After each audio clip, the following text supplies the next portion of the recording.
Indiana Jones, It's a podcast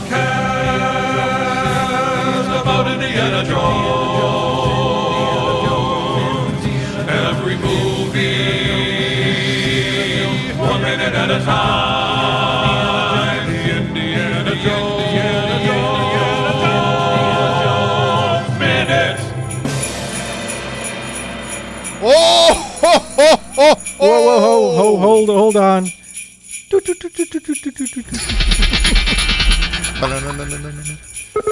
I drop in Chevy Chase from Caddyshack doing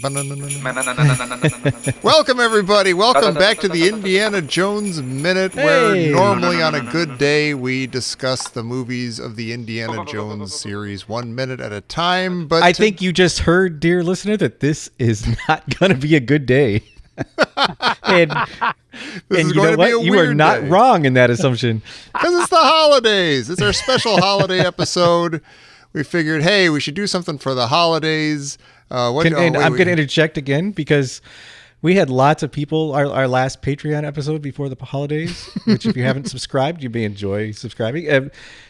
I think our Patreons were a little bit baffled, perhaps, at how dark the episode was, as it mostly revolved around death and loss and the holiday stuff. But good times. Yeah, I would like to say that if you are fleeing the Patreon to come over to the main feed to hear something a little more uplifting, good luck. Yeah, sorry. No, think about like the whole idea, like away in a manger. You're like, no, I want to get away from here. Yeah. Away from everybody. Just run really fast from the manger. Yeah. Run really slowly, which means really fast from the manger. We're taking our drummer boy with us. On that same episode of our bonus show over at patreon.com/Indiana Jones Minute, it was brought to our attention, and I should have known this because this was my favorite TV show of all time as a kid, and probably even today. The $6 Million Man apparently had a Christmas episode. Hold up. Yeah. Another quick. I'm going to interject a lot, I suspect. Please do. He is now the $41,493,378.38 man. Nice. Inflation. Yeah. And he looks every cent of it. God bless this man. It's actually incredible. That is. But as far as like a government project would go, that's pretty cheap. Yeah, super it doesn't cheap. sound so bad. Well, as you'll know, as you probably remember on the actual show, he actually met the $7 Million Man at one point, who was played by I'm going to forget the guy's name, but he was played by the guy who almost played Steve Austin, and he was great. We haven't even introduced ourselves. No, I'm Tom Taylor. Hi, everybody. I'm Tom Taylor. Hey, I'm Pete Mummert. I'm like the $12 man. Yeah. I'm the intern, Jerry Porter. And I'm the $6 Million Man action figure with his leg broken off, which happened to me twice. I've told that story many times. Yeah. The leg broke off twice, but Kenner kept replacing it. Or not Kenner, whoever made the thing. It was Mattel, I think. Yeah. But I did that, like, literally, like, before we start this, I thought I loved this show. But as soon as the credits came on, I was in absolute heaven and like, this is the greatest thing in the history of the world.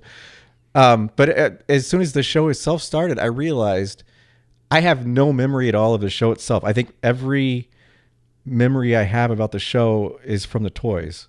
Yeah, that's an excellent point. I remember the toys vividly and dearly. They're like the greatest gifts I've ever gotten. And this was all like pre-Star Wars, like fun times for me. Like Star Wars came out like a year after this episode.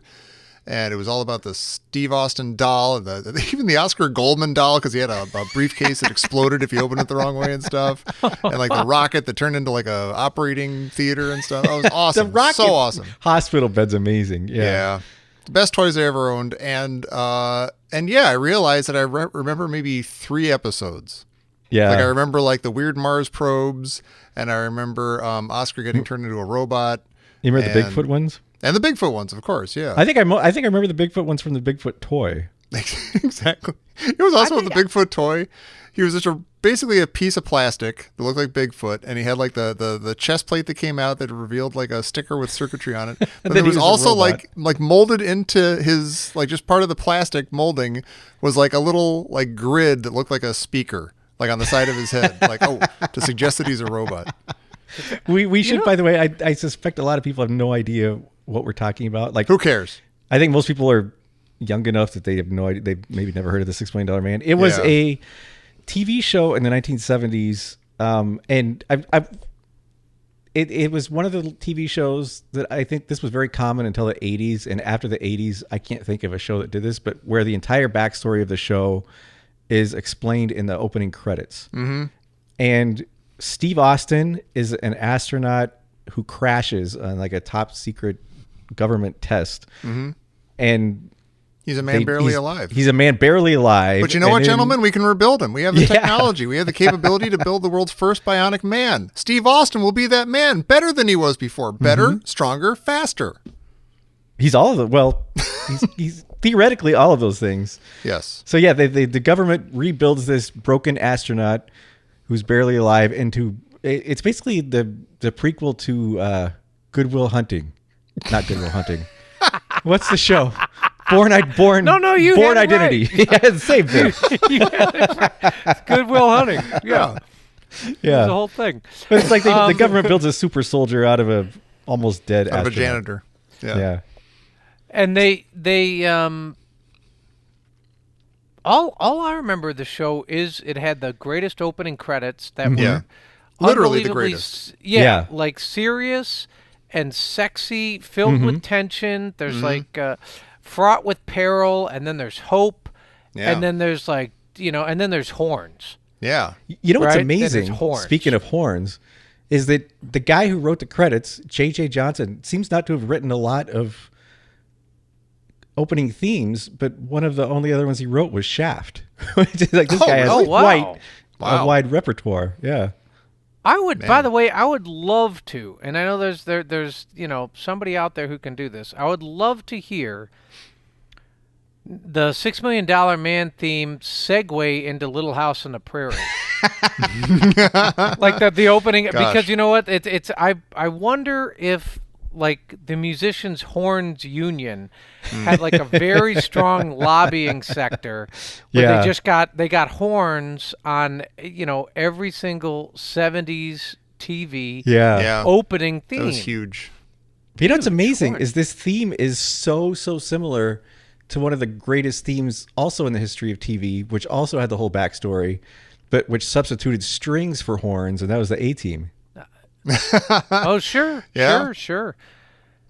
They, I didn't, other than the Bigfoot episode, I don't remember anything about the show either. And I wonder if the Bigfoot episode is that sort of considered like tantamount to the Happy Days jumping the shark? No, I think the whole show was the shark. Yeah, I think. You know what's incredible? As we record this, I've just started. I discovered the old Wonder Woman show, which was around the same time. Oh yeah, that was And my wife and I watched a couple episodes, and I realized what I should have known already is that these shows are super. You watch the show because, she's going to turn into Wonder Woman. She's going to throw the guy. She's going to use the lasso or whatever. Or, Steve Austin's going to bend the thing, or he's going to jump real high, or he's going to run real fast. He's going to use his bionics. Or, Bill Bixby's going to turn into the Hulk. And so those things happen. And that's maybe like 10% of the entire episode, and everything else is so boring and just people talking to each other, and their collars are huge, and they're unbuttoned down to their navel and stuff. They all wear leisure suits and the big open collars. Yeah. But they're kind of like fantastic, Hardy but Boys, it's an idea. Like, go ahead. Oh, well, they're sort of like Hardy Boys books in that sense. It's like every episode's kind of the same story. It just like they change a couple things, kind of like Mad Libs, but the main, that the same 6 plot elements are going to happen every episode. Right. Like he's going to do the run, he's going to do the jump. Bill Bixby's going to be nice to somebody, and someone's going to throw him into a dumpster just for no reason, and then hell's going to break loose. Yeah. I got to say, all this 70s stuff, I can't stand watching this stuff. Shame on you. Shame on you. I can't. I just said it's boring as milk, but it's great. The $6 Million Man, it's like, I feel like saying it is the other option other than working out if you're doing time in prison. Like that's what this is. You're like, no, we got, you can either go down to the gym, go out in the yard, or you can watch the $6 Million Man on a TV in the corner. What's incredible about the $6 Million Man is, like I just said, like you're waiting for the bionics and the action part and stuff. But the thing about his bionics is, like as soon as they kick in, everything gets super slow. Like the action is slow. Yeah. It's all just slowed down and crazy. It's true. And everybody, as you said, Tommy, it's just a bunch of people talking to each other, and they're sitting there talking, and sort of, it's like this kind of man-campy thing. Yeah. And everybody's a caricature actor. Mm-hmm. Yeah. Like the one guy's like a sniveling guy, and the other guy's, whatever. guy is always going to get his comeuppance, or, basically Grossman. And, and it's just all, I think that's the thing. It's all very set them up, knock them down. They're very formulaic. Steve Austin is just I don't know if it was the entire series or just this, a very bad, what is it, a Bionic Christmas Carol? He's just mansplaining everything But to everybody all the time. Is the human smirk.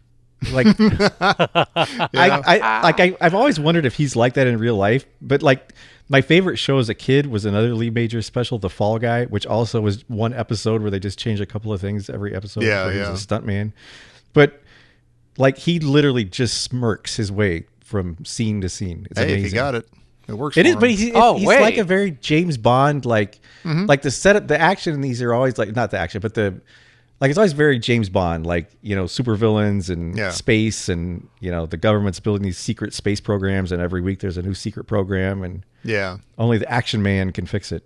I will say that like all these, like the series and like Wonder Woman, the Hulk, all these things are kind of like very boilerplate, kind of a little bit boring. But you're as a kid, you're like waiting for the action and stuff. Yeah. But I will say that this episode in particular is really weird and really boring. And it came to us from our friend Eric, who wrote in on our Patreon show. He mentioned, "Hey, have you guys ever seen a Bionic Christmas Carol? It's nuts." And we all, well, I won't say we all, but I said, "Oh boy, a Bionic Christmas Carol! Let's do that. That sounds fantastic. We're gonna have the time of our lives." And I was just kind of thinking that, like, this is one of the more esoteric adventures.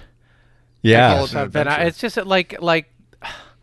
Not only the $6 Million Man, but of the $6 Million Man Christmas episode. Yeah. Like when did this debut? Like 7 o'clock on Sunday night? Oh, what day of the week? Or just was this like the biggest thing in the world? Like, oh my gosh, it was an incredibly popular TV show. Yeah. Well, it was until it wasn't. Well, sure. Like I was like when the opening credits came on, I'm like, how did this ever get canceled? This is the greatest show I've ever seen. This is amazing. And then like a minute and a half in, I'm like, how did this ever keep going on TV? Yeah, This is so 10 minutes in, you're like, oh my God. Looking at spreadsheets. Oh my God. But I think that this and the sister program to it, which even though it was on a different network, The Bionic Woman, I think they started off popular and they very quickly declined in popularity as far as TV shows. I just know that $6 Million Man gets called out specifically in the narration for Network about as the only show that beat the Howard Beale show or something was the $6 Million Man. Wow, that's incredible. Wait, the Bionic Woman was on a different network? Yeah. Gosh, it is true, isn't it? That's weird. Yeah. And she could so Jamie Summers. I have a question. So she could hear really well, right? And she could also sniff out a lie. Right? You're conflating Wonder Woman and the Bionic Woman. Okay. Could she hear? What did she? She had, I think she had one bionic arm like Steve Austin, and 2 bionic legs like him. And then, instead of an eye, she had an ear. And that's it. And I'm supposed to believe that. And supermodel hair. Instead of an eye, she had an ear. In the 70s, you would have believed that. Yeah, it's true. I did. Yeah, I did. And she could stop a car with her foot. It was awesome. Again, a show I think I only have interacted with as a toy. I think I mostly remember her, like when she was first on the $6 Million Man, and like she died like she got bionics and like she rejected them and she went crazy, and it was really scary as a kid. It was like really weird. And then you think she dies, and then she comes back later, and then she got her own TV show. It's a whole thing. She has her own TV show. You mean like the Bionic Woman, an Ellen thing? Wait, what? What do you mean she had her own TV? No, I'm saying Jamie. As the Bionic Woman. Yeah. Oh, yeah. I thought you meant like okay. No. They didn't pull stuff like that back then. No, they didn't. They totally didn't. That would have been fine. I would have been fine if she had come on and it was like a, some sort of like a Dr. Phil thing and she has a bionic ear. You can hear what everybody's saying in the green room. And both of those shows had fembots, which was great. Yeah. Their faces would come off and there's just like a speaker and an eyeball or something. It's like really stupid and really great. And this episode has a couple of people whose superpower is sort of hearing what is not being said. Oh. Well, at least that is said to happen, even though I'm not sure it really does. Right. But let's jump in. I will try to walk us through. Let's jump in slow motion. You know what? Hold on. I'm going to go get the plot. plug. Let me plug my computer and I might as well start it now. Yeah, right, Jerry is bionicalizing. He has the capability to plug in his computer. Slightly more charged than it was before. Can you imagine if Jerry had built the Bionic Man? No, I don't want to think about it. Yeah, that'd be weird. Yeah. You know which organ would have been replaced. I think. Then we go in slow motion, too. This gives me a chance to drink my eggnog. Oh. I know. I'm sorry. It's Christmas. Come on. Yeah. My reaction to Christmas is, this surely must have made you feel better about Christmas. You're being seasonally appropriate. You know what? This show was one of the worst shows I've ever seen. Uh-huh. And I was beaming for every second of the show. I absolutely enjoyed every horrible second of it. Yeah. That's the spirit. Okay, so let's speaking of plugging in, let's plug into the plot. And so the episode starts with Steve Austin, the titular $6 million man, walks into Oscar, his boss's Washington office, and he's got his jumpsuit on and his leisure suit, not his jumpsuit, and his big open collar and his mustache and his smirk and his 70s hair, and he looks exactly like a 1970s kid's action doll. He's a god. Oh, yeah. And he walks in and he's got a big giant present and he's super excited because his boss and he always celebrate an annual day before Christmas lunch. Like people do. Yeah. Like and he's super giddy about it. And he's like, "Hey, boss, ready for lunch?" And there's like a whole little joke where his boss is like, "There's a conflict." And Steve Austin's like, "You have a conflict?" And his boss is like, "No, you have a conflict." Ooh. This is so stilted and super weird and awkward. That's why I hate this stuff. Yeah, but it's not. I swear to God, as sort of, I want to say lame, but as kind of basic as the show normally is, it's not this weird usually. Yeah, this I like the weirdness. Especially weird. I'm leaning into the weirdness. Yeah. I enjoy the. Why? Okay, so I do have a question here. Why is he in D.C.?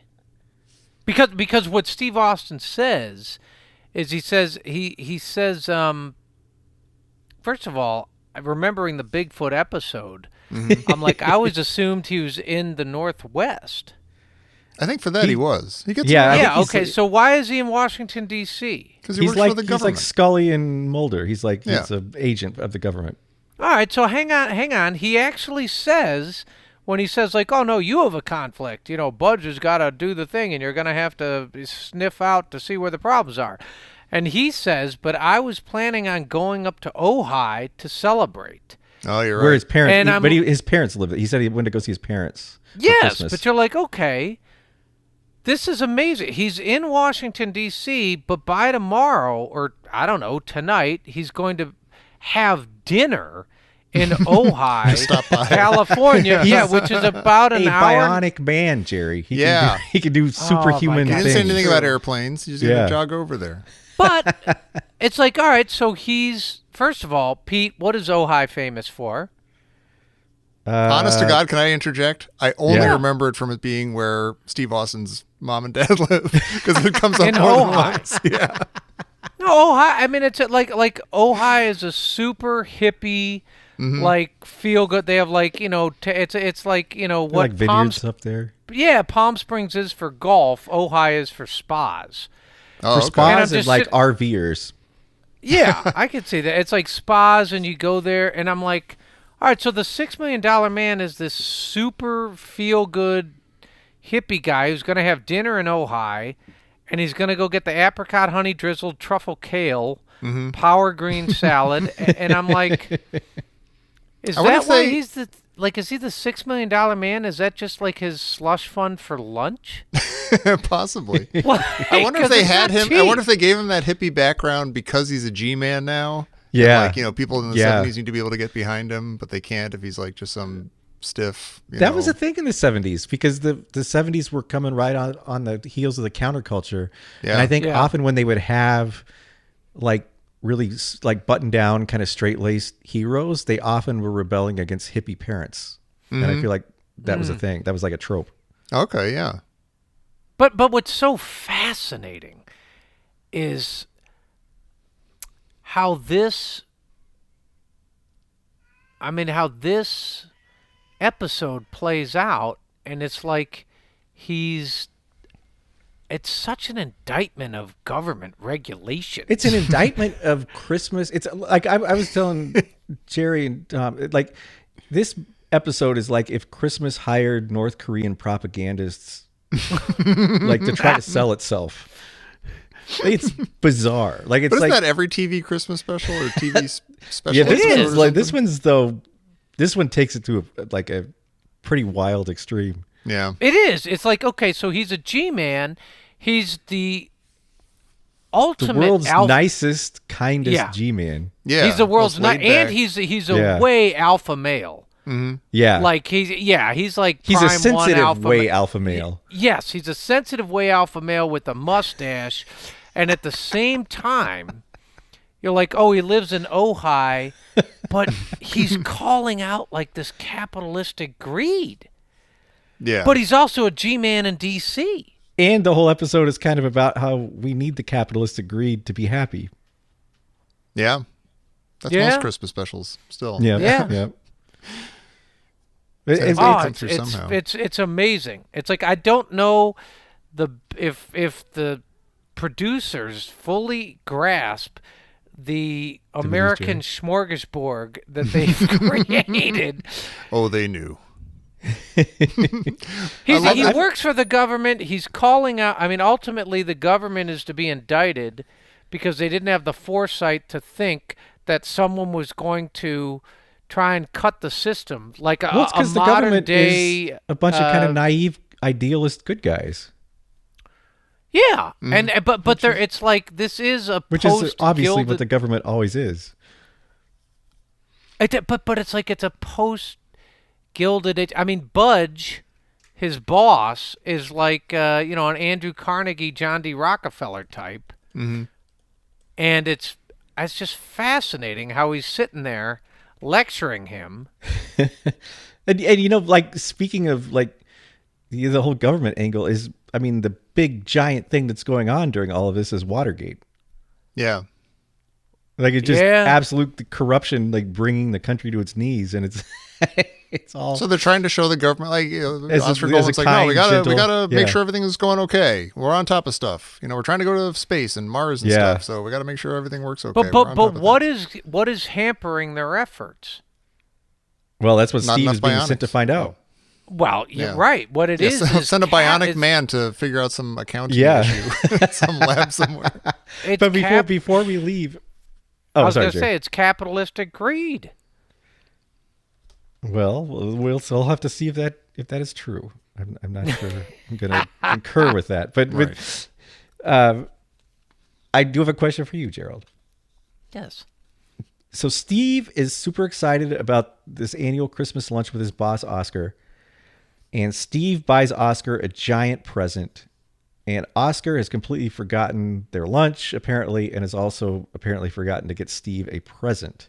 Mm-hmm. And also on Steve's bookshelf is a model of the spaceship that Steve crashed and almost died in. Oh, yeah. And my question is, does Steve and Oscar have a parasocial relationship? Oh, wow. Wow. Jerry's looking up parasocial relationships. I know. What I have to look that up and see what they do. What do they do? Let me see.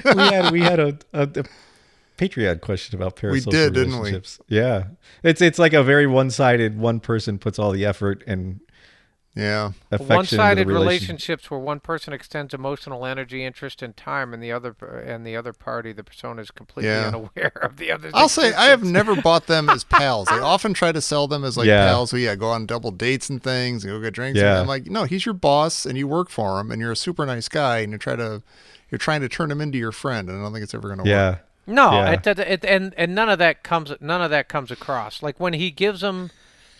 When Steve Austin pulls out the lamp and he hands it to him. His present is a giant Pixar lamp kind of thing. Just run-of-the-mill, off-the-shelf lamp. Yeah. And he actually says to him, like what's the guy's name? Oscar. Oscar. Yeah, he goes like, "Hey, pal, that's great." It's the weirdest thing. It's like the weirdest cut and the weirdest. It just makes it's kind of like as if you said like, "Hey, I want you to go back in time, pretend yourself as like a used car salesman from 1973, and use a voice like that to say, 'Hey, pal, that's great.'" Yeah.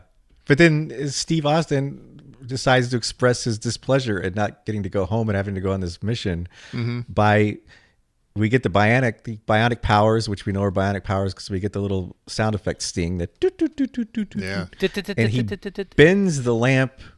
He basically just bends the lamp. So the lamp was one shape and now it's another shape. And he says, I knew you liked modern art. What's that? Yeah. I feel like I could have done that. Yeah, but you know what? I don't. It's really, really, really a strange thing to do. He buys his friend boss a present, and the guy says, "Hey, you're going to have to work today," which is Christmas Eve. And he gets so mad, he breaks the present. Well, he gives him the present after he's mad. Like he gives him and then he gives him the present only to break it, or to bend it, not to break it. Right. Well, so let me ask you: is he making fun of modern art? I think everything every TV show in the 70s and 80s was making fun of modern art. It was very low hanging fruit. Yeah.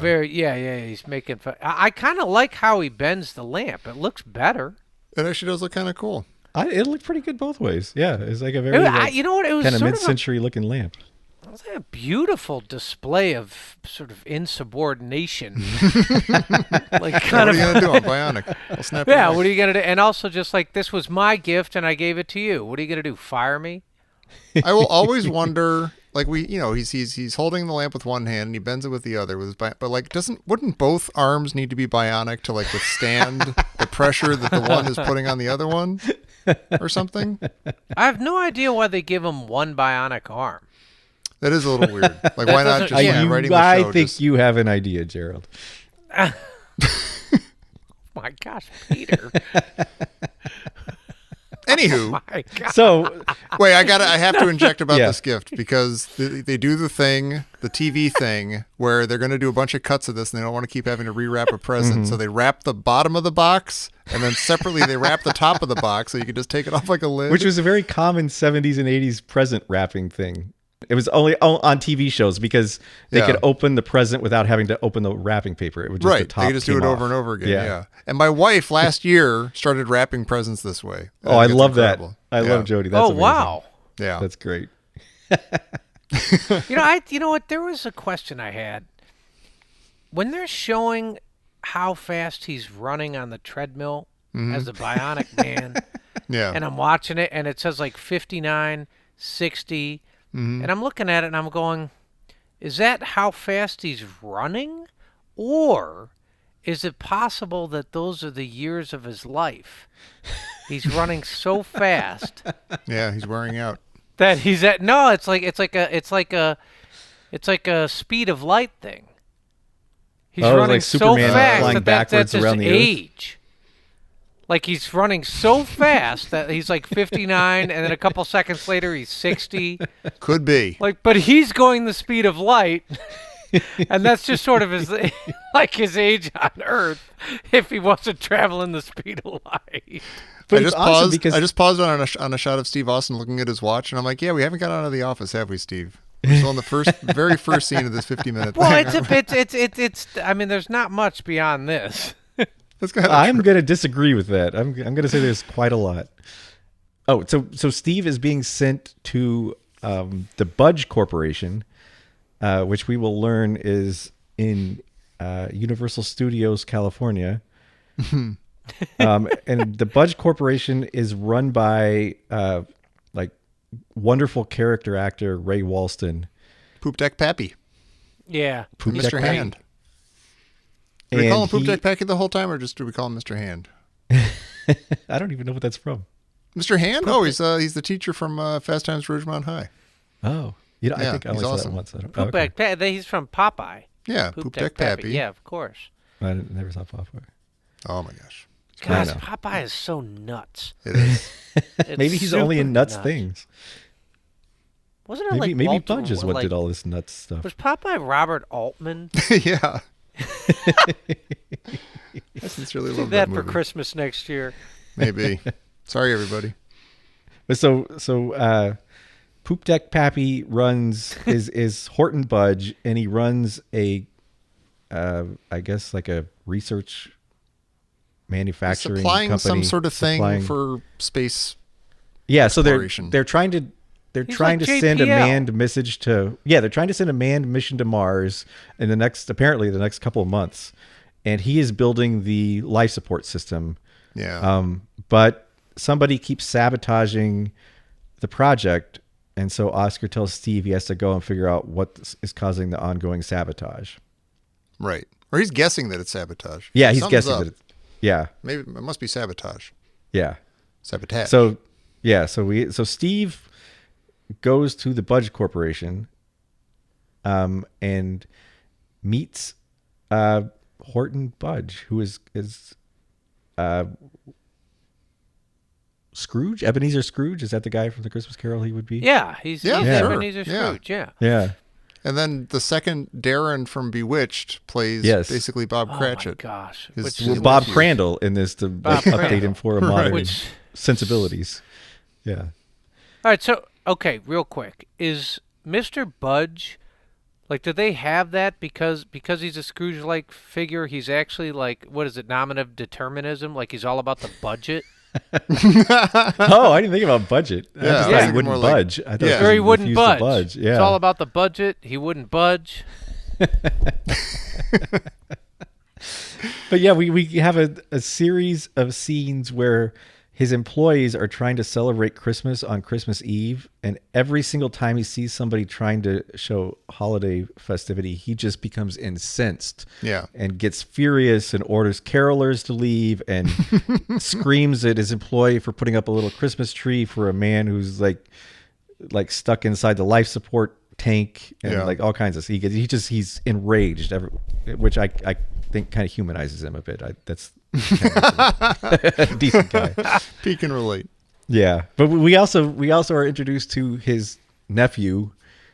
We don't know it's his nephew yet, Bob Crandall, who is his chauffeur, and Budge is telling his chauffeur that he has to work all night on Christmas Eve and all day on Christmas.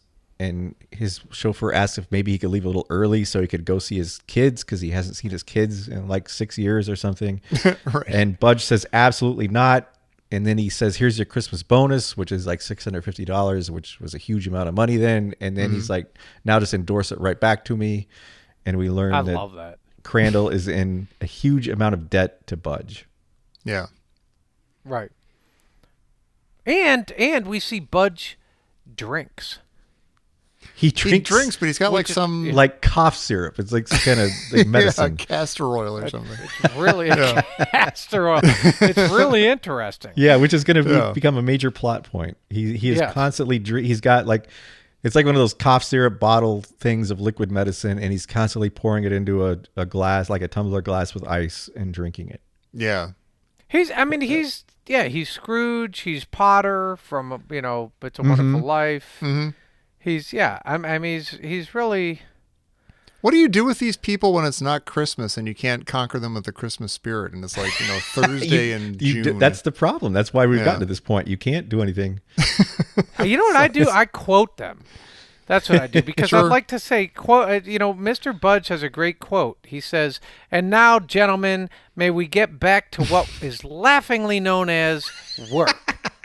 Damn, Mr. Budge. Yeah, you cut us quick. Great line. He has some fantastic. He does lines. But we get a man who he just sort of chews through every scene. Like he is kind of the one guy carrying this entire episode. Yeah. Although I mean, this goes on for like 15 minutes, and I picture like 5-year-old Tommy Taylor just on the rug being like, "Oh, what's he gonna beat somebody up?" That's when you play with your Bionic Man toy. Like, I guess so. All that. Yeah. What if you're not one of those lucky kids? What if you're like one of like me, Crandall's kids who doesn't have any $6 million man figures? Dolls. God, it was a doll. It was a doll. It was before action figures. Yeah. You know, one of the hard things about this is you're like, Steve Austin has a boss, and he goes and he has to work under people, or at least he has directives and or directions. But being this ultra alpha male, you get the impression that like he doesn't answer to anybody, and yet he works for several people. Mm-hmm. I think he's one of those ultra alpha males who's able to not answer to anybody while making everybody think that he's answering to them. He's a very, very, very laid back, affable dude. Yeah. And like kind of kind hearted. And so, yeah, like he's there on the job. He's working for the man, but he's, just kind of like, people can call him Colonel Austin, and he's standing there in like a sport coat and shirt's all the way open and everything. And looks like a million. He's just like he's a weird guy. He's Lee Majors. He's always just Lee. Whatever he plays, he's just Lee Majors. Yeah. And is it like he and Budge get into that sort of word sparring, where he's Budge is like, you strike me as the kind of man who, I don't know, what does he say? He says, you can hear behind what people are saying and know what they're actually. You can guess what they're actually thinking. He's like, no, he goes, I've got that talent too, or I've got that, yeah. And he says like, well, I'm thinking we'll get right down to work and solve the problem. And Budge is like, that's not what you're thinking at all. You get this old windbag out of my face. Right. You're kind of like, well, Budge, if you know that's what I'm thinking, why are you walking around pressing everybody's face into the cheese grater? Yeah. Mm-hmm. You know what I mean? It's like he knows he's like a terrible dude.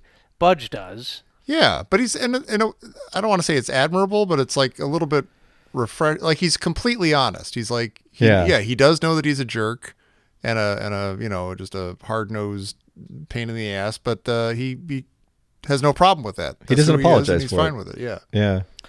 I think one of the most fascinating things about this entire episode is they make a distinctive point to say that Budge never actually lies.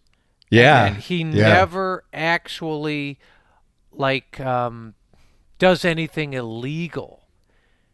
Well, so that leads us into our first major plot point. And what happens is they're testing out this new life support system, and there's a man in this sort of life support tank, this big metal tank. Merry Christmas, Mr. Budge. Yeah, it's the very 70s. Yeah. And we have a line that will only make sense to people who are Patreon members, but the guy gets stuck in there, and Austin tells him to blow the hatch. That's so crude. Kids are watching this show. Yes. If you're a Patreon member, you know that's an extremely crude thing. But the guy, instead of blowing the hatch, I think the guy decides he's going to sabotage all of the equipment inside the thing. So he's like, oh, maybe this is the bad guy. Yeah. He's like, blow the hatch. He's just like punching buttons and ripping things out. Like ripping off wires and stuff. Like so then, oxygen deprivation or something. Went crazy. Who knows? So Steve Austin uses his bionic power when nobody's looking and rips the giant metal door that's sealed shut off of the tank to free the guy so he won't die. That's why we watch this show. For moments like this? Yeah, moments like that. And that is weirdly satisfying. It's got all those like wheels on it to like tighten it or whatever, and they all just pop off completely easily. There's something really satisfying about that. And nobody sees it happen. Bionics. Yeah. And his spine is fine afterwards. His hips aren't displaced or anything. I didn't remember. So are his bionic powers secret from everybody except the government? I think that's a really good question. Like, obviously, Oscar knows and Dr. Rudy Wells knows. Yeah. But he keeps some secret from every person in this episode. Like he makes sure nobody knows. Yeah. I don't think it's. Yeah, he doesn't. He's not famous for anything for having bionics. He would never get through a day if he didn't do that. Yeah. Right. Yeah. Yeah. Mr. $6 Million Man. Mr. $6 Million Man. Oh my God. Yeah. But what we learn is that that Budge he's cut corners sort of in building this big tank, this life support tank that they're testing for the Mars life support system. But he has cut corners within government tolerances, like with accepted government tolerances. But so every single part of every single piece of equipment they build, he uses the very lowest possible end of the tolerance spectrum. Like he's like the very outside limit of what's acceptable, like the cheapest possible thing. And so like what we'll find out later is that he doesn't technically do anything wrong, but we get kind of a cascading failure because every single piece of every single machine is built to the lowest possible acceptable specification. Wouldn't you think that such a bottom line guy like him, like he's trying to save bucks by doing it as minimally as possible, but isn't that ultimately going to screw him? Like he's not going to get the contract. It doesn't kind of make sense. Yeah. Because he even tells Steve Austin, he's like, I don't want to see anyone die. I don't want to, I'm like, so it's kind of, I'm not quite sure I always understand his motivation. What's fascinating about this is when, his methods are called into question in terms of, the budget, how much money he's spending on it. Budge gets all like Pontius Pilate existential.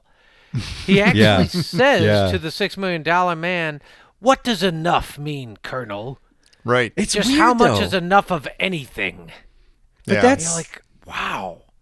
But that's the exact same line that Jack Nicholson uses in Chinatown to say that you're evil and rich. Yeah. And Budge uses that exact same line from Chinatown to say you're evil and rich here to say I'm a good guy because I'm rich. Mm-hmm. Right.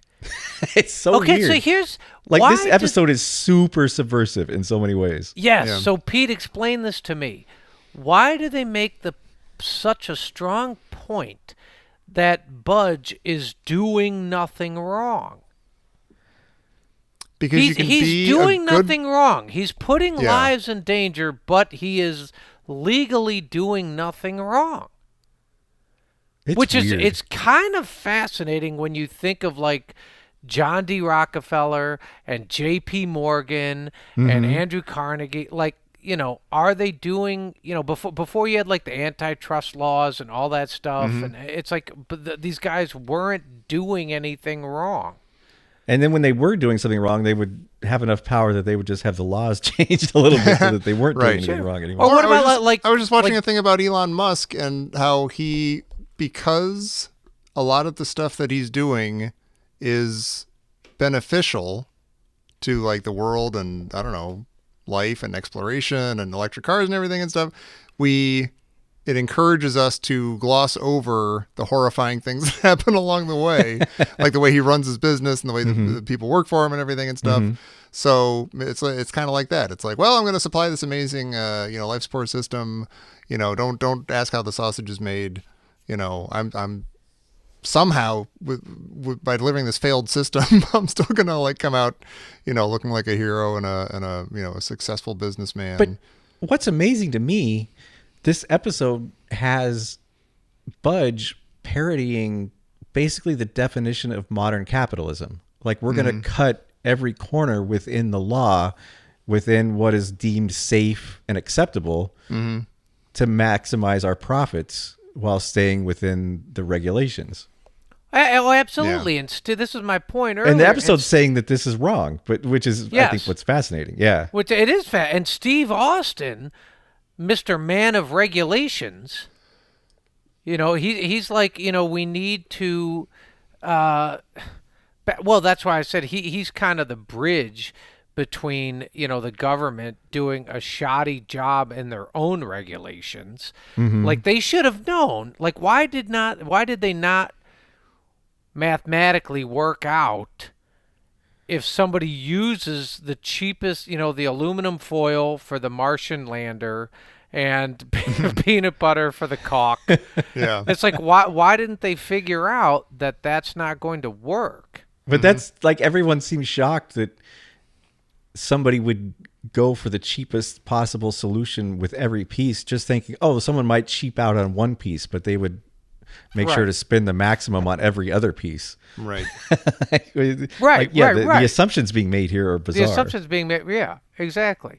And where does Steve Austin fall in line? Is he like a union guy? Is he like a trust buster? No, he's just a basic like human decency guy. He's like you're putting people in human beings are in your bottom line is fine, but you're putting human beings in danger. But what's fascinating is like both Budge is wrong morally, and the government is wrong. Like, I don't know what the word is. Sort of the government is too naive and innocent. Yeah.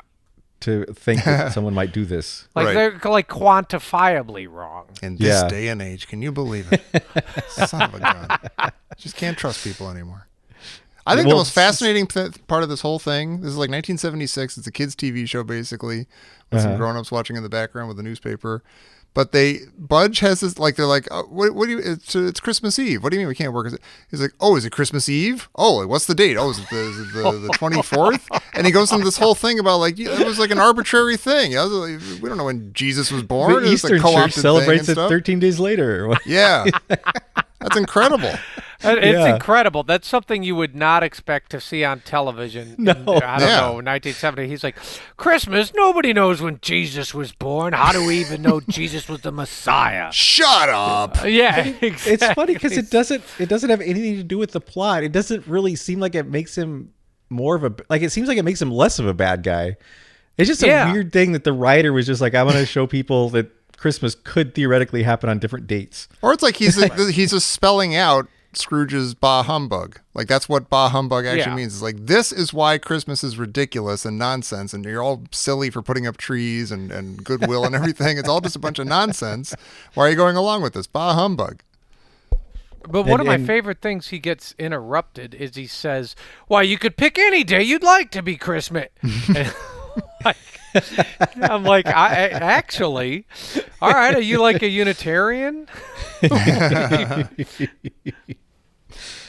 Well, so then we get he orders, he gets mad because some carolers show up and there's all kinds of anti-Christmas sentiment, and then he orders his nephew Bob Crandall to drive Steve Austin back to his hotel. Right. And I just want to say, when the carolers show up, they all come out and they're like, oh, they're the people there. It's the mailroom caroling, and they're all like, okay, kids, that's very well done. And I'm like, oh wow, they got like child labor in the mailroom. Yeah, they are. They're all, because I thought they were kids when they showed. I thought they were like teenagers when they showed up. Yeah. Well, they are kind of kids. Yeah, they are kind of teen. Yeah. I don't know what they are. It's like the people in the mailroom. They're like, okay, kids, that's real nice. And they call them kids. Yeah, they're like. Yeah, he calls them kids. Maybe because they literally are like child labor. I'm 25 years old. Well, government didn't regulate that either. But we oh, go ahead. I hope Budge hired a bunch of 10-year-olds. He wants to give everyone an opportunity. Yeah. But now he gives his nephew Bob Crandall, the chauffeur, the opportunity to drive Steve Austin back to his hotel, and Crandall decides that no way, that's not fair. He's going to drop Steve Austin off at his house to spend Christmas with his wife. Oh, great. And he will eat his wife's Christmas cooking, presumably not a euphemism.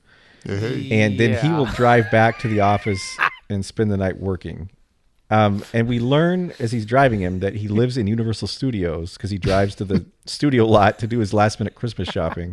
Yeah, he passes the Nutty Professor's house and Shaggy DA's house. And it's like they didn't even like.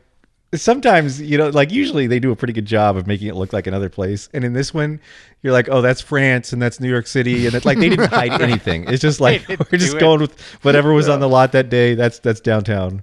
Yeah. And then he lives like 2 houses past downtown. It's like it's where they did splurge though and got every detail exact. I was about to. He goes into this toy store and he's doing some last minute Christmas shopping. Oh, there's or whatever. some great things in this toy store. They start off with like super generic, like, you know, state fair, you know, ring toss prize toys. You're like, oh, that's so garbage and nonsense and everything. But when he gets to the counter, not only do they have the Jaws game that I think I mentioned before I was not allowed to get, and that's when I realized my parents were in league with Santa Claus because I was like, oh, that's the thing I asked Santa for, and like we talked to Santa and we agreed maybe it's a little too violent for a 4-year-old. I'm like, well, it's a toy. You just pick the stuff out of his mouth. Who cares? Yeah, no, look at the box, Mom. Come on, can't Santa read? But then behind that is Baby Alive, which is maybe the most repulsive toy or object that this human race has ever produced. But then up above it, Baby Alive, which is wild. Like the 70s were really a wild time. Up above it is from Milton Bradley, the Seance board game. Oh my God! Oh, where the wow! kid, like you sit around and there's you play a record and you have a basically little seance. Whoa! I don't remember that at all. That's amazing. Right there, Ouija? yeah. What's it the same thing as Ouija? I don't think it is. It looks like no, it's not. It's not. It's Ouija? like a stop thief kind of game where there's like a kind of Clue looking game. I don't know the gameplay, but weird. Yeah, it's weird. And then of course, you know, they buy some, like Crandall can't afford money for his kids because he has to pay his uncle all this money. So Steve's like, "Can I buy your kids a bunch of presents?" And he's like, "Sure, just don't spend a lot because I don't want them to forget the true meaning of Christmas." Yeah. And he's like, yeah, whatever. But then as they're in line there, they zoom in and you see there's a $6 million man toy on the shelf. Get out! I was literally looking for one. Yeah, right next to the Baby Alive doll. It's only it's you're only right. see it at the very end, and God, right behind awesome. him on the shelf is his own doll, which I think is amazing. I could cry. That's incredible. He had a hole in his head so you could look through the back of his head and see through his bionic eye. Yeah, his bionic eye. Fantastic. He had rubber skin on his arm that you could roll up and bionic pieces in there. Oh my God, it was fantastic. What's the guy's name? Darren from Bewitched? Dick Sargent. Sargent, yeah. Yeah. What's his name? Sargent? Yeah. His last name. Oh, his name on the show is Bob Crandall. Oh, Bob. That's right. Yeah, like Bob Cratchit. Of course, like Bob Crandall. Cratchit. Yeah. All right, so we're sitting there, and it's like, I kind of love just the dynamic between like the alpha male and the beta cuck, and just how they're kind of going back and forth. And and I mean, first of all, Tommy, would you have the $6 million man over to your house to have dinner with your wife? Yes. What I don't know what kind of point you're trying to make, Jerry, but yes, of course I would. To drop him off with your wife while you immediately go back to work. and you don't even tell your wife he's coming over. Yeah, right. No. Speaking of mainstays of television, that was like men just did that to their wives. Yeah. They just like brought people home and sprung dinners on them. Yeah. And it's not the only thing sprung. Yeah. And also, he said, oh, wait. You got to go up that time. Perfect way for a morning divorce. Yeah. Bring the bionic man over for dinner. But it's even creepier than just the wife because you learn that he's got 3 kids, one of whom is the kid from 8 is Enough. Oh, yeah, Yep. totally. And Steve Austin, this stranger that works for the government, is immediately left alone with the kids and has unlimited access to them. He's got a mustache. Like He's cool. he goes up to their room and fine. talks to them when they're up in their room. He just wanders through the house like he has. It's very. It's kind of incredible. I mean, that would be the 70s. I mean, that was how everything was. That's how Manson happened. Yeah. It was kind of just, you come over, and it's fascinating that, again, he's like this complete, he's able to provide the family that which Bob Crandall that which the husband cannot. Yeah. Yes, that which he's able to get. He's able to meet everybody's needs in the family. It's shown what he does for the kids. It's not necessarily shown what he does for Mrs. Crandall. But you know what? He's like a life surrogate.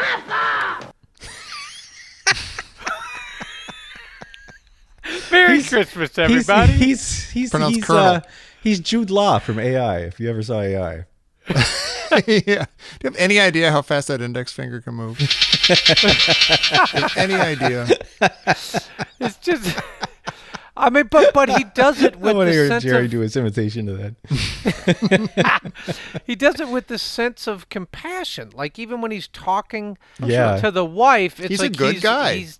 He's exuding masculinity and sort of like he's doing everything but putting his arm around her and saying, "I know your husband's a good man. He can't give you everything." You know what's interesting But about let me Steve see Austin is if- he's really, for like a 70s TV action hero guy, leading man, he's really, really unthreatening. Yeah, he is. He's just like a good Yeah. guy. Like you want to be hanging out with him and stuff. And Yeah. he's got everybody's best intentions at heart. I think he's like a Trojan horse. That's exactly how he sneaks in. You know what I mean? Yeah, you can read it both ways. I guess you could. And There's a lot cut out of this episode. Yeah, but what's not cut out is like 8 is enough, and the two girls are like despondent because their dad doesn't ever buy them Christmas presents or doesn't even buy them a tree. Yeah. Doesn't even buy him a tree. Yeah, so Steve Austin's like, sit down on the steps, kids. Close your eyes. Christmas is the time that every dream comes true more than any other time. And the 8 is enough kid's like, I know that. And he's like, do you really? And he tells them to close their eyes for 2 minutes so they don't ruin the Christmas wish surprise. And he goes outside and does a bionic jump up into the top of a tree. He sure does. And like rips off some branches that look like they look like a Christmas tree. Yeah. And throws it down and jumps back down and comes back into the house and is apparently also built like a little bespoke stand for it. Yeah, with Bionics. Yeah. A bespoke stand for it. You know what's weird is if you did that today, you'd have a lawsuit from the neighbor. Yeah. Yeah. My great-grandfather planted this tree. Yeah. You can't just There have go got up, to be- jump in a tree and, tear it apart. I think it might have been on their property, though. It might be okay. Unless they're renting that house. I don't know. Yeah, they're But- obviously renting the house. They can't afford it, Tommy. No, you're they right. can't afford anything. That's sad. They can't make it, afford you know Adam what's Rich. strange? They have this house, and you're like, that's not so bad. But the way they're talking, they make it sound like No, the house is beautiful. the Yeah. house is fine. Yeah. Yeah, it's lovely. But that might be and like they're all just they have. Like they can't Yeah, fill it's it like- with Yeah. food Right. or love or anything. Yeah. Yeah. just like they're gutter snipes. But Yeah. Steve's got that whole thing that you just mentioned, Pete, where he's like, no, Christmas is the one time where magic and wishes come true and everything and stuff. And I'm like, there's got to be so many kids. Like even now, like every Christmas special now has the same thing. Like, really? Wait, Santa's really going to show up? I had All some my Christmases wishes are like going that to as a come kid. true? Yeah, and one of the reasons I hate Christmas is I had some Christmases like that, and they suck because you're supposed to not have that happen. They're supposed to be Yeah. like this. Like every Well, Christmas wish instead is of supposed to hating come true. Christmas, you should just hate TV. Like TV does this to you constantly. I'll say it again. Zips. Those goddamn Zips commercials. They show the kid jumping over the house and doing all the Steve Austin stuff and everything. I'm like, oh, literally, because TV just told me that, I'm going to go. My mom's going to buy me Zips and I'm going to jump over the house. I saw it happen. That kid just jumped over the house. And I went in the backyard, jumped about an inch, and my heart was broken. And your ankle. And I Yep, shook and my your ankle. fist at the sky. So then Bob leaves Steve alone with the wife and kids for the night, and he drives back to his uncle's house. And it turns out his uncle bought the old Bates Motel and the old Bates Mansion, Oh my gosh. which is amazing because he lives in Norman Bates's house. Yeah. There's somebody fishing for which a great white hasn't- shark in the backyard. But one thing that's kind of amazing is that Budge is so frugal that he has not remodeled at all. It's furnished exactly the same way it was when Norman lived there. That's crazy. which Wait, is that amazing. actually the Bates Motel for real? For real? It's the Psycho House. I mean, it's the Psycho House on the Universal Studios On the lot. Universal, but Yeah. yeah, that's amazing. Yeah, and the same interior too. Wait, like the is whole it? thing is. Wait a minute. Yeah, no, it's the Psycho House. I want to believe you. It is. You're saying it with 100%. You can look at the awnings and the pediments and the windows. Every part of it is.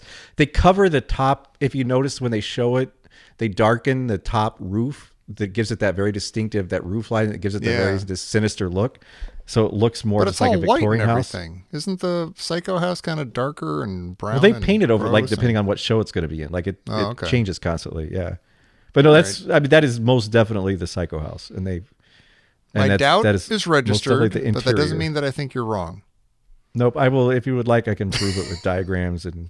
Yeah, I would love that. Thank you. When he goes outside to pull that Christmas tree down, or the top of the Christmas tree, they play this bongo. Oh yeah, music. Mm-hmm. Yeah, they have this 70s bongo music that it's the purpose. It's like perfect suburban mischief. But it's amazing because that's the guy that wrote Shaft. Yeah, like it's yeah. It's kind of amazing. I feel like all the music for these shows feels like it's from like a common library of stuff. Like they've all got the bongos. Yeah. They've got like what was that the kind of ratchety soundy thing they would just like do as like a. I can't describe it and I can't do it, but you know it if I hear it. It's like, it sounds like a kind of like running a stick over like a grid or something. Well, there are lots of sounds I can't identify. Yeah, I know what you're talking about. It's every single cop show, every detective show. Yeah. I can't identify the Bionic sound. Like I'm not sure what's happening with it. I don't know. I can't tell what's making that sound. It's magic. It's so it's distinctive. Bionics. Yeah, it never existed until the show. They had to record the Bionics. But so I just want to point out that his wife, Bob Cratchit's wife, Bob Crandall's wife, is I should know the actress's name, but I'm only working off my mind. I didn't look anything up. She was in the Cat's Paw episode of Star Trek, the original series. Quinn Cummings, commonly considered one of the worst episodes of the show, and it's really bad. But she's also Dick Van Dyke's wife, who he murders in a Columbo episode. Oh, nice. Yeah. So hats off to you, whoever you are. Steve, we cut back to Steve, and Steve is propagandizing for Santa again and saying Santa visits every kid every year, which, you know what? F you, Steve. No, he doesn't. Yeah.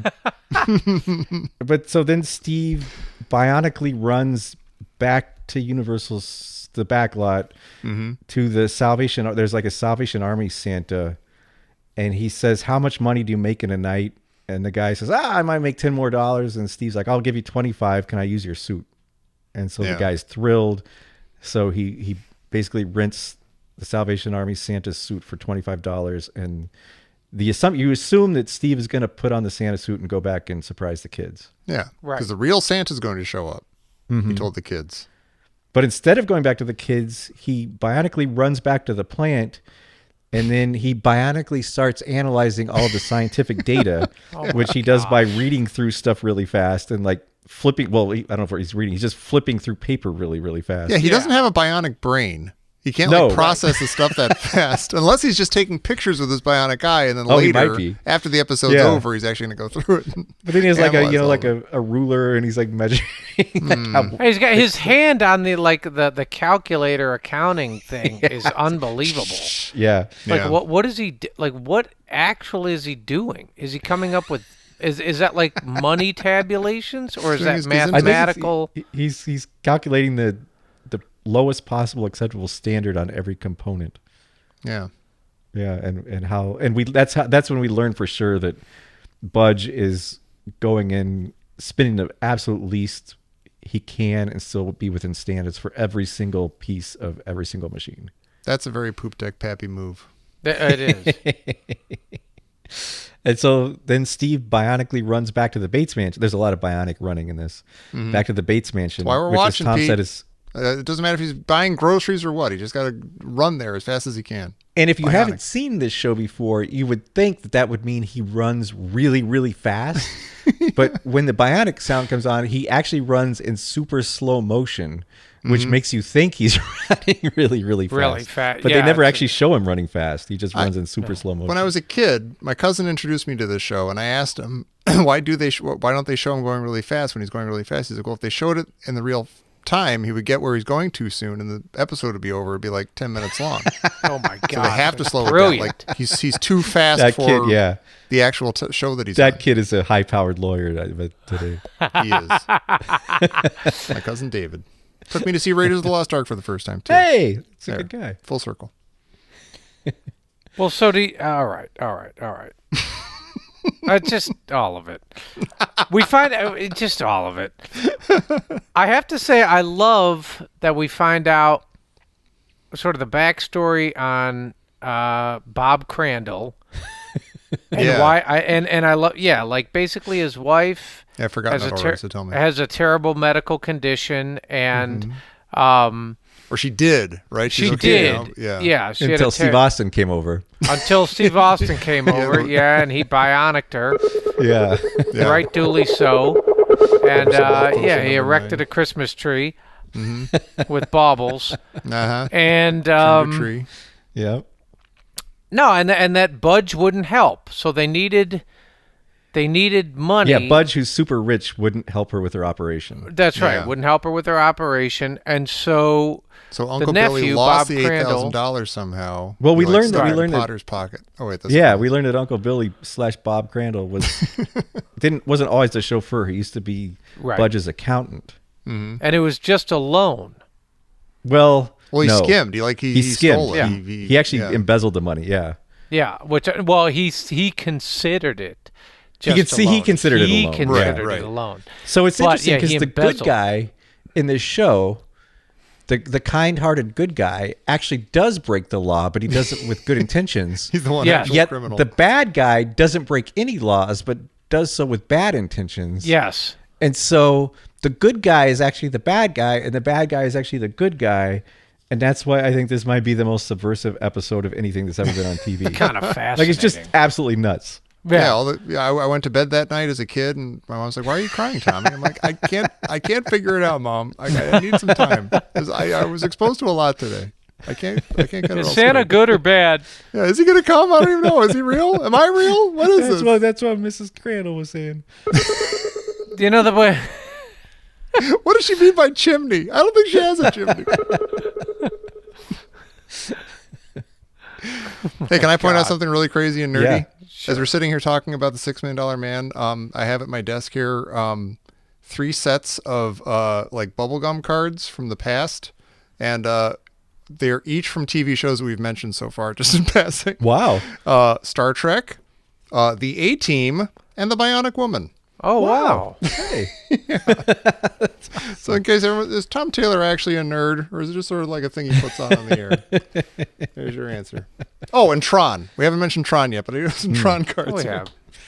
Tron wasn't even a twinkle in someone's eye at this point. No, but I mentioned the Chevy Chase Caddyshack Bionic sound, and of course, Lacey Underalls from that is in Tron. So full circle again. We all win. 10 points to me. Why didn't Budge help? I don't know. Like, how is this? Like, so yeah. Well, so I mean, what he says later, he didn't believe. He says, "Let me read you his exact quote." Later, when he starts to regret that he didn't help her, he says, "I would have helped, but I always thought women made too much of every little ache." That's right. So he didn't think that she was actually had any serious problem. You tell it, Budge. Yeah. I bring people home without a you and me, Horton, to my wife to make dinner for everybody, and she'd freak out. Constant. I hear you, Horton. Yeah. Chicks and their aches. Dishpan hands this. Calgon take me away that. Forget it.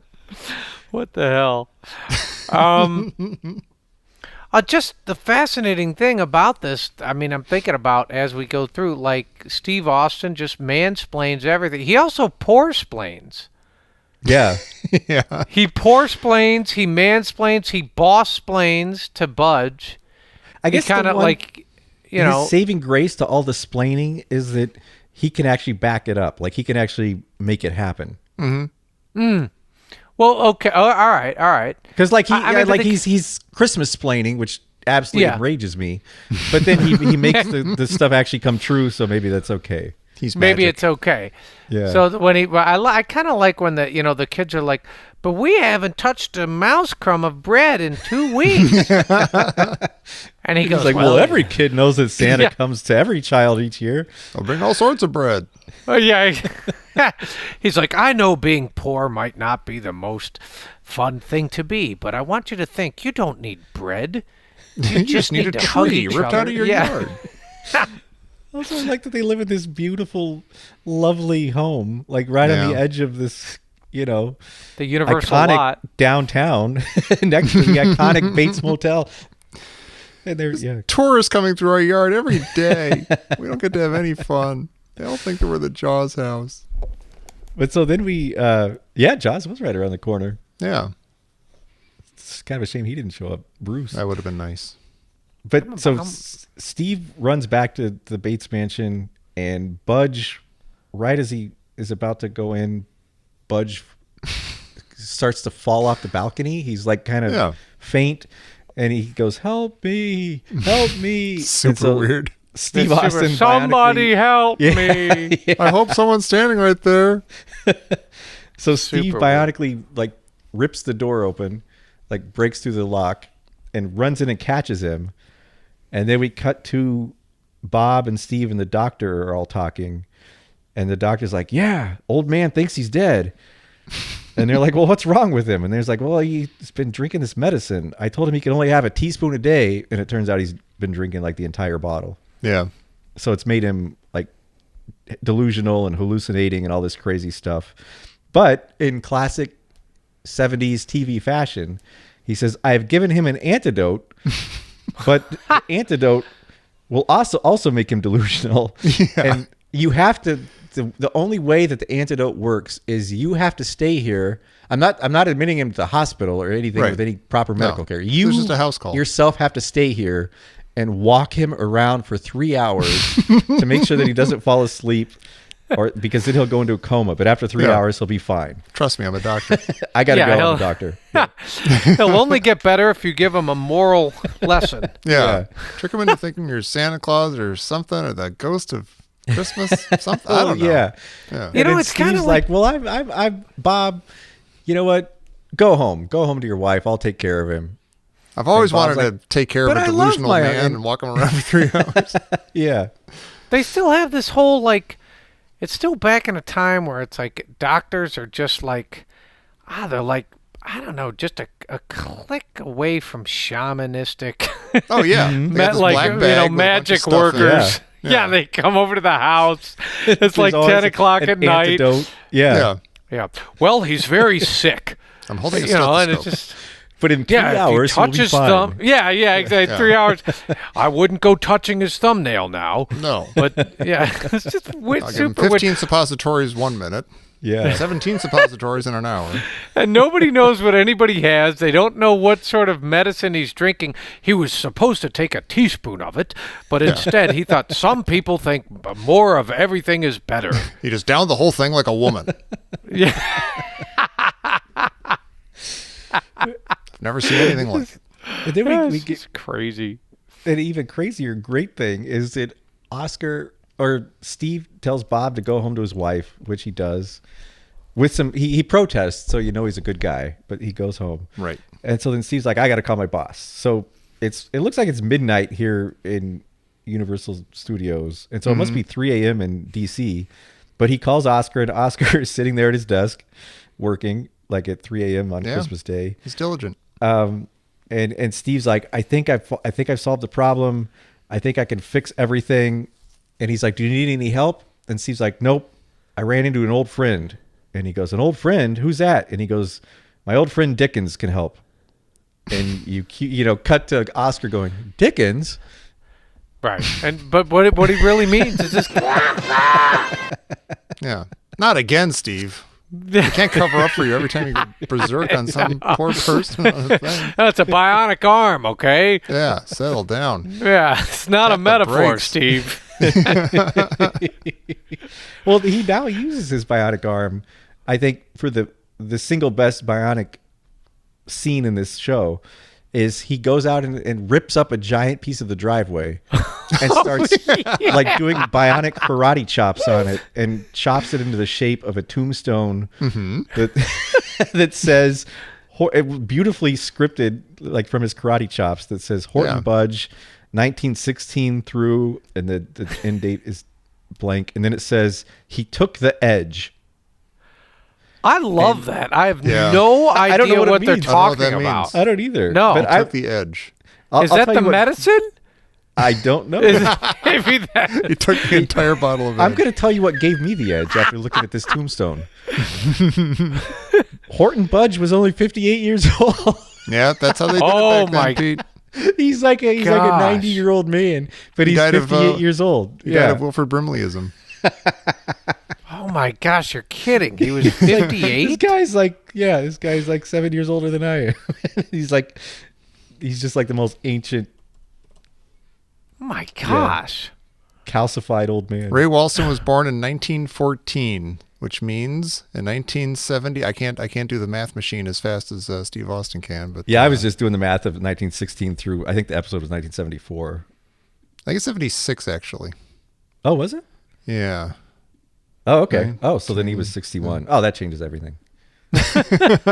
Or I guess he was 60, not 61. Still, it looks like he's 80. Yeah. Oh my gosh. So then we learn why the doctor said that someone had to walk him for 3 hours, because that gives Steve the perfect opportunity to put on the Santa costume. Hooray. And start walking Budge around Universal Studios and showing him what could have been. So he takes him out and shows him. This is where it's going to kick in, right? This is going to be awesome. Wonderful. Hooray. And he shows him the karate chop tombstone, and Budge is like, am I really dead or am I only dreaming? I think I'm drunk. And Steve can't talk because then he would know it's Steve. So he just like kind of does a lot of nodding. But I think it's what they gave the idea for the Wookiee holiday special. Was that a bunch of characters all hairy and everything? Thinking of that, yeah. Just not saying anything. It'll be a little weird and a little creepy, and it's going to be great. But Steve takes him to, these kids are caroling in front of a church. And Steve takes him there, and these kids, it seems like these kids have worked for months to get this caroling down, and it's amazing. And they're here like singing their hearts out. And Steve immediately walks up and starts conducting them. Yeah. He's just completely appropriates all of their hard work. The whole thing, Carol-splaining. That's what he does, man. Yeah. He just goes around and he just he's a know-it-all. He's a mustachioed know-it-all.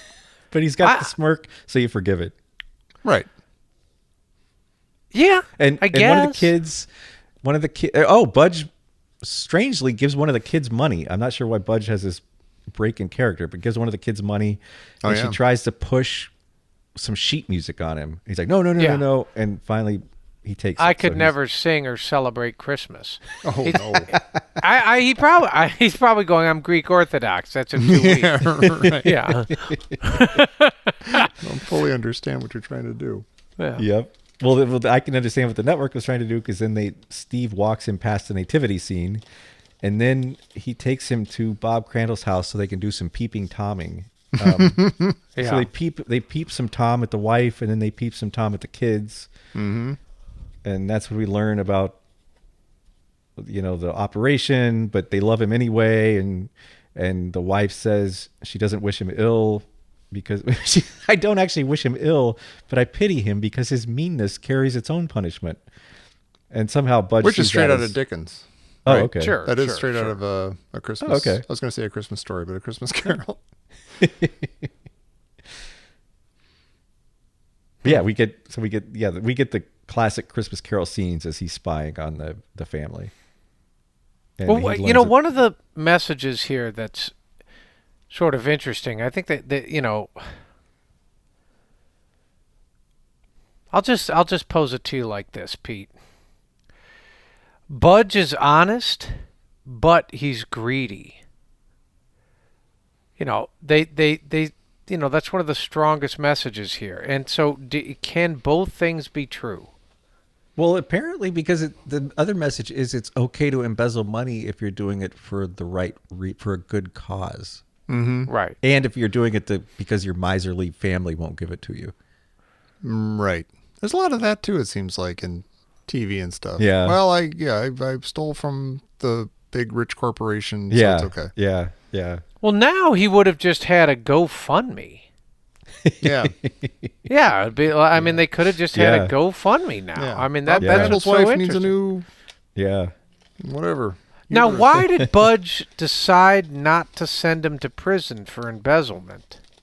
I think so. The wife, and I keep calling her the wife. I'm not trying to be demeaning. She's never given a name. She's just called the wife. I don't think she's given a name, is she? Yeah. She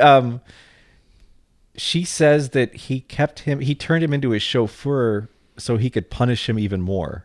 Yeah. So basically he could enslave him. So he makes him pay back like 80% of his salary, which is apparently a big salary, and then he also enslaves him and makes him work. And interest too. And interest too. Yeah. Yeah. I feel bad that we can't make fun of Adam Rich. Didn't he die? Oh, I badly want to make fun of Adam Rich. Oh, yeah, I the kid from died. 8 is Enough. Yeah. Oh, he did recently. Yeah. Or like Oh. 10 years ago or something. One thing that I recently for us. Okay, yeah.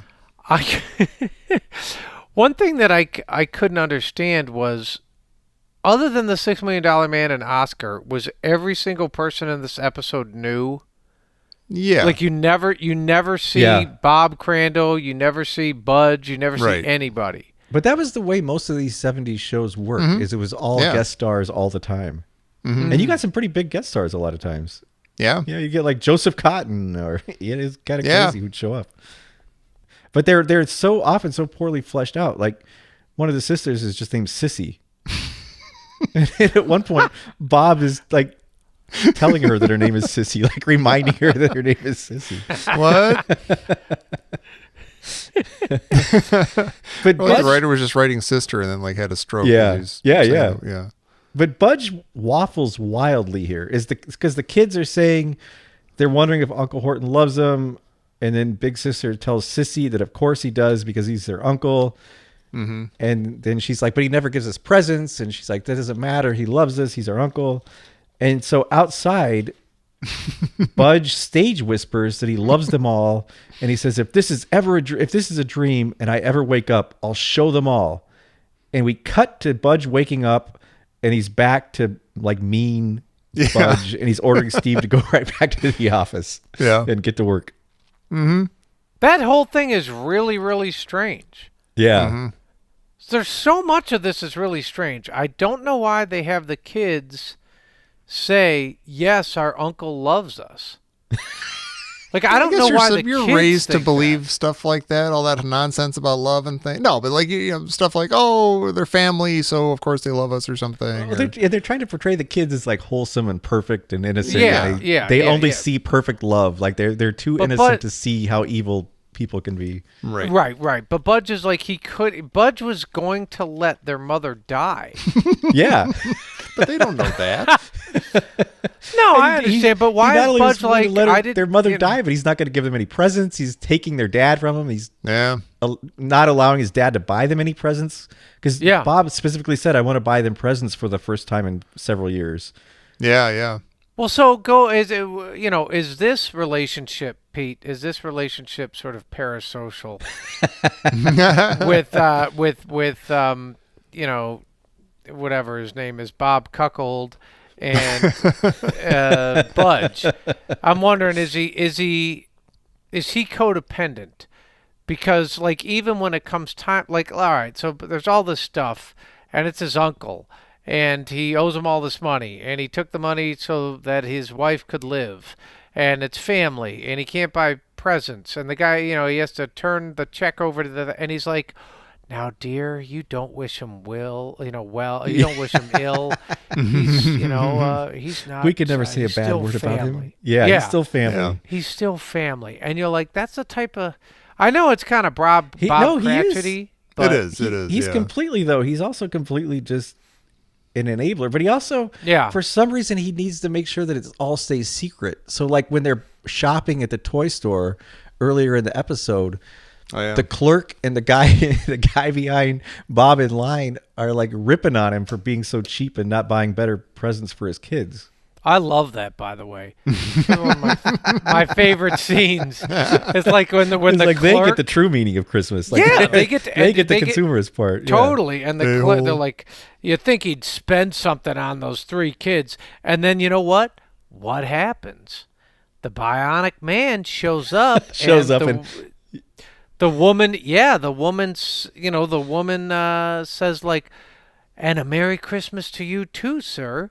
Is that a present in your pants for me? And it is. I mean, the whole thing is, it's like, again, he has this complete air of masculinity, and like he's like a demigod. Yeah. He shows up, he's like a modern day Hercules at the dime store. I mean, listen, we all want to be that. It's true. Yeah. I kind of like that Budge wakes up from his dream where he had all these revelations, and he wakes up and he's like, screw it. Whatever. I do too.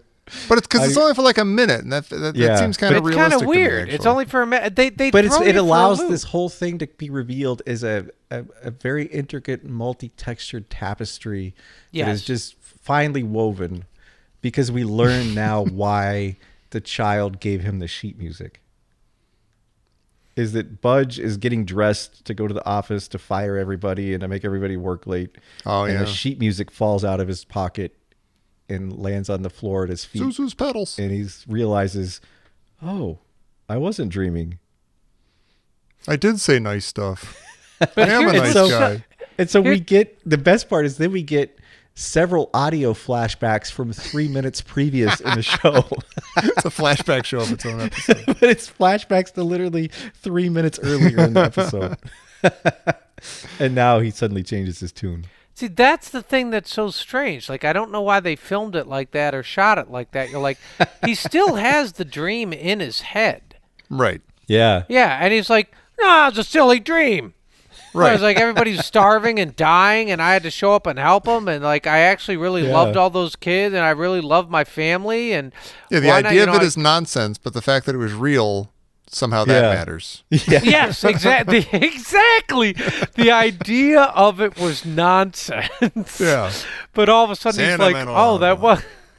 Also, when you think of how many people in this episode are waking up with this random smirking, leisure-suited government agent in their room and not at all bothered by it. Right.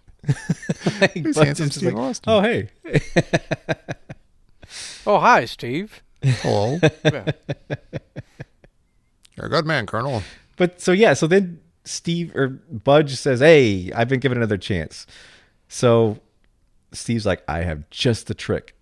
And so he dresses up Budge in the Santa costume, and they go back to the Crandall house, and like, what happens? They knock on the door, and the kid and Steve, what is it? Oh, they hear sleigh bells. So they knock, they knock on the door, and the kids are inside, and they hear sleigh bells, and they're like, who's this? And Steve opens the door, and Budge is outside wearing the Santa costume, and Budge says, I feel ridiculous. Should I go in? Do kids even go for this kind of thing anymore? And in the weirdest part of the entire episode, Steve says, let me check. And he goes into the house, and he turns to the kids, and he says, would you rather see your uncle who never comes to visit you, or Santa Claus? And the kids go, Santa Claus. And he goes, let me ask you again. Your uncle who's going through a thing, who wants to be a new guy and turn over a new leaf, would you like to see him, or Santa who never shows up and he's a deadbeat? And they go, Santa. And it's like, what in the world is this in there for? Like, why does he say, do you want to see your uncle? And the kids are like, no, we want to see Santa. Yeah. So then Budge comes in as Santa, and then everything's okay. Yeah. I do not understand that at all. It's super weird. They're like, we want to see, is that supposed to be a lesson that even your uncle can be Santa Claus?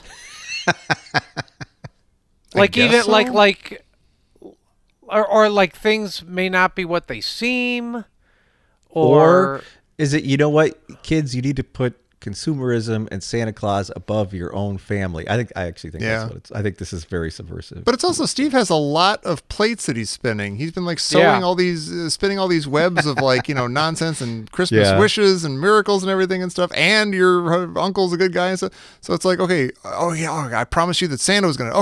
Santa's here, hooray! I'm like, oh yeah, and your uncle too. Oh yeah. He's got to like, he's got to cross all these T's at the end. But it's funny, too, because the whole episode, the kids keep asking where Steve is when he's not there, even though they just met him. Like, everybody wants Steve to be there. Where's Uncle Steve? Where's Uncle Steve? And I'm sure the wife's like, where's Uncle Steve? And he's like, no, he's the Santa Claus at somebody else's house now. That's right. Uncles are just Santa Claus. He's bionic, so he can do it all in one night. Yeah. That's what the wife found out. That's right. Yeah. But then speaking of the wife... so Budge gives the kids some kind of crappy presents that aren't actually any better than the presents they already had. Yeah, another truck. Yeah. What is this?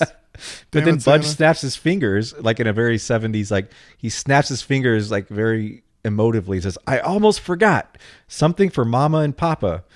And he has an envelope and he says, don't even bother to open it. Just tear it up. It's that kind of present.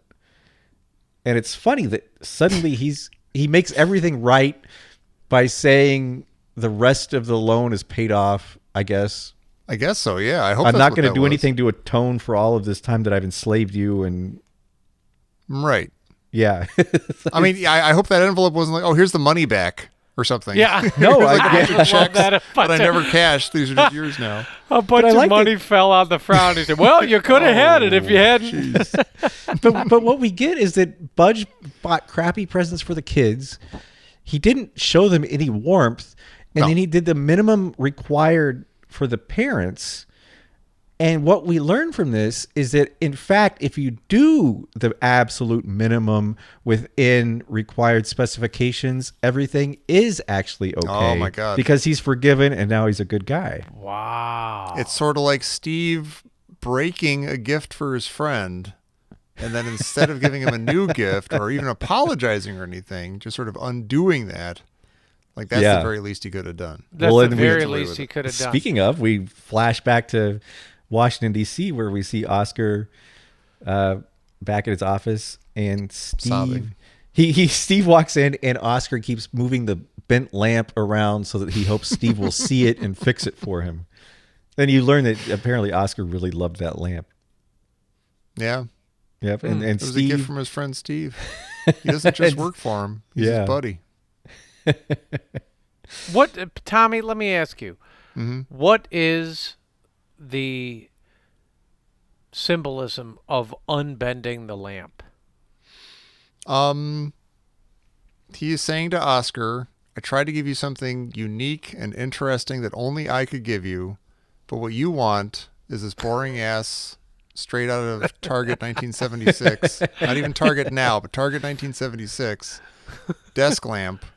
And that's who you are. And you might be my boss, but you'll never be my friend. You'll never be my equal. There's no spark to you, Oscar. See, I like that.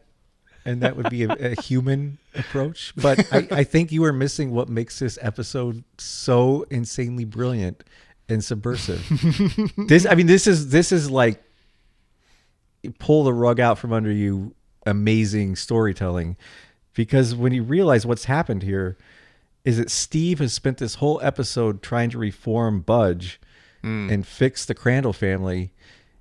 And in doing so, he had the opportunity. He was right on the verge of a realization that would change his entire life. And the episode ends with him missing that chance to come to that realization. And that realization is that Oscar is just Steve's unreformed Uncle Budge, and he doesn't know it. Oh, yeah. Wow. Because he asked him to work on He's got Christmas. Steve under his thumb. Everything he does is the same thing stuff that Budge does. Yeah. Yeah. Yeah. Well, we can't afford that, Steve. Like everything he does, Steve,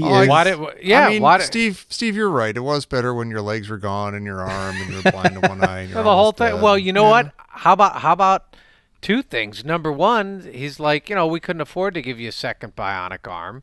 Yeah. And number two, you think at the end of every other Friday when Steve Austin gets his check, you think Oscar goes, now just sign that back to the company. And Well, no, he literally did, because he said, like, what he's literally doing is saying, you owe your entire life to us. Because we decided to fix you. Yeah. Therefore, we have complete control over not only you, but your life and your body. And he's doing exactly the same thing that Budge did by making Bob his chauffeur and making him do whatever he wanted at all times of the day or night. So, it's literally like the parallels throughout this between them are exactly the same, and Steve never notices it. That's incredible. I love unless Steve orchestrates the whole thing to get Jamie Summers to be bionic, knowing that that'll turn Oscar's head and he will concentrate more on the woman that he owns instead of the guy that he owns. And then maybe they can get Charlie to show up from Charlie's Angels. Oh my! Well, he's just the $6 million lone man. Yeah. You don't own me, Oscar. Well, no, just your legs and your arm. You sort of. You own most of me. Kind of. Yeah. Yeah. Well, now Mrs. Crandall owns a little bit of me, but I left my heart on the universal line. that wasn't your heart. So we do have kind of a little attempt at the end of the humanize Oscar. Is he right as the things are about to end? Steve says, Oscar, I noticed you never gave me a gift. And Oscar says, well, I thought a lot about it. And Steve, like being the nice guy, is like, well, I guess it's the thought that counts. And he turns to walk out of the room. And Oscar's just kidding, old friend. And he pulls out this tiny little present and gives it to him. And the end credits roll. And you never find out what's in the present. This is Bionic.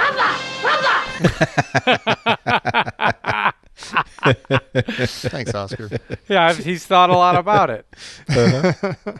I don't really understand. There's so much in the episode that I don't really know what the message is. I think the writer of the episode had that same issue. Yeah, they don't like why do they not show you what the president is and it's a fun thing? Or B, Steve, Steve's like a kind guy who's forgiving Oscar, but you also wouldn't say that to your friend. Hey, I noticed you don't ever give me a present. And then it's like, well, it's the thought that counted. It's like, yeah, dude, it was the thought that counted. Like, so why did you vocalize your thought? Yeah. You're like, hey, what would you care? What would you care if he did or didn't? But hey, we're still talking about the present and what it might be. Yeah. It's tantalizing. True. But also when you look at how they film this, like literally every scene is filmed 20 feet away from the one before it, just at another part of the Universal Studios lot. Yeah. And I feel like a lot of these 70s shows were like that, is they just like blasted through them as fast as they could. Yeah. And I feel like maybe the script was this, like, we need a Christmas number. We need a Christmas number 47. Yeah. Something, Bionics. We got a working Christmas story. Yeah. Mr. Hand. Yeah. You know what's weird though is you wonder, since Steve bent his present lamp for Oscar, and then Oscar went out and bought him a gift before Steve bent the lamp back. Well, it's possible he had the gift even before that. That's true. It's true. You wonder, is Oscar's gift, did he get him something kind of like nasty and cheap? Like he's going to open it up and it's going to be like a confetti grenade or something. I think it's going to be like a dog collar. It's going to be something that just says, we still own you. It's going to be like something that on the surface might seem like, oh, that's kind of nice. But then when you think about it, it really just means we own you. Probably. And that's the true meaning of Christmas. Yes. We all own each other. And I'm just going to say, Patreons, don't complain about things being dark, because it can always get darker. Yeah, it can get dark on the regular feed too, And it's just, part of my hope is that this has proven that this episode has fallen so flat that people are going to be like, you know what, they can take their time until they get to Dial of Destiny. They don't need to do Dial of Destiny. Yeah. I'd be absolutely fine with them not doing less Dial is of more. Destiny. Less is more. That's fine. This was one of the stranger. I mean, going into the hopper and then throwing the hopper out, and then going into a deep like sewer tunnel. Yeah. Of down and finding this episode. Was it Eric who suggested this? It was our friend Eric Fusco. Yeah. Here's the address to complain to. What are we doing? I feel like we doing? have done some really weird stuff on this show, and I feel like this might be the weirdest. Like this was genuinely weird. Yeah. Yeah. Like other than Eric, who else has seen this? I want to know that. I bet a lot of us have. We just don't remember. I do want to point out that Jerry was kicking and screaming as we dragged him into this. Like Pete Jerry and I, was not happy. Got really excited about this, and Jerry's like, "What are we doing? Why? What? Yeah. No, I was like in a year heaven without the whole Santa time. Claus or something. Yeah. Which is ironic, because Jerry's the one just completely awash in 70s nostalgia most of his life. Yeah. Just not this one, I guess. Yeah. Not actually. I think what's his youth back. I think so. Yeah. Don't we all? All you need is to be bionic, Jerry. Yeah, come on. Dun, dun, dun, dun, dun, dun, Pete, I'm going to take you to the hotel, and I'm go home, and I'm going to have dinner with your wife. Take it back to work. Well, thanks, everybody. Happy holidays to you all, and we apologize from the bottoms of our hearts. for whatever this was. Yeah, run in slow motion in the other direction until you are surrounded by your loved ones. And, I have to say this has put me more into the holiday spirit than any holiday special we've ever done. Oh, that makes it all worth it then. That's really? beautiful. Although I have perhaps a different definition of holiday spirit than most of you. So yeah, maybe don't clap spirit unless you. Yeah. That happens. Yeah. Pete, I'm so sorry. I feel like we should give the listeners a little gift, but not tell them what it is. I think we just did.